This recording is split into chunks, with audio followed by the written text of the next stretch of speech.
Hey, what's up friends? Welcome to my YouTube channel Asad Barfukan Mix Assamese. আপোনালোকৰ খবৰ কেনেকুৱা? খবৰ নিশ্চয় ভাল আৰু আজি মই আপোনালোকৰ মাজত উপস্থিত হৈছো আন এখন নতুন ভিডিঅ' লৈ। আজি মই কলেজলৈ গৈ আছো ফাৰ্ষ্ট টাইম। এতিয়ালৈকে মই কলেজখন দেখা নাই, কলেজত যোৱা নাই। ফাৰ্ষ্ট টাইম কলেজখনলৈ গৈ আছো। নিমৰা কলেজ অফ ফাৰ্মাচী। সো কলেজখন যিমানখিনি সম্ভৱ হয় আপোনালোকক ঘূৰি দেখাম। সো চাই থাকক শেষলৈকে আৰু বেছি কথা নাপাতি বলক ভিডিঅ'টো আৰম্ভ কৰোঁ।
এতিয়া মই ফাৰ্ষ্ট কলেজত যোৱাৰ আগতে এটিএমত যাব লাগিব। এটিএমৰ পৰা পইচা উঠাব লাগে, কলেজ ফিজ জমা দিব লাগিব। চ' এটিএমলৈ যাওঁ আগতে, তাৰপিছত পইচাখিনি উঠাই লৈ কলেজলৈ যাম।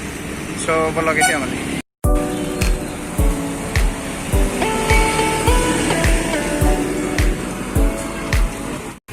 এটিএম আহি পালোঁ। চ' এতিয়া পইচাখিনি উঠাই লওঁ।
আহি কলেজ পালোঁ। এতিয়া কলেজৰ ভিতৰত সোমালোঁ, কেম্পাছত।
এই ভিডিঅ' ইমানখিনি যদি ভাল লাগিছে ভিডিঅ'টো তেনেহ'লে লাইক কমেণ্ট শ্বেয়াৰ কৰিব লগতে চেনেলটো ছাবস্ক্ৰাইব কৰিব আৰু বেল আইকনটো ক্লিক কৰি দিব যাতে নতুন নতুন ভিডিঅ' আপলোড কৰাৰ লগে লগে নটিফিকেশ্যনখিনি আপোনালোকে পাই যায় চ' আৰু বহুত চাবলগীয়া আছে কিন্তু এইটো জাষ্ট অলপখিনি এৰিয়াহে বাকীখিনি মই নেক্সট পাৰ্টকৈ বেলেগ বেলেগ ভিডিঅ'ত দেখুৱাম নেক্সট ভিডিঅ'ত আজি আৰু সম্ভৱ নহ'ব ভিডিঅ' বহুত ডাঙৰ হৈ গৈছে এনেই তো চ' বাই বাই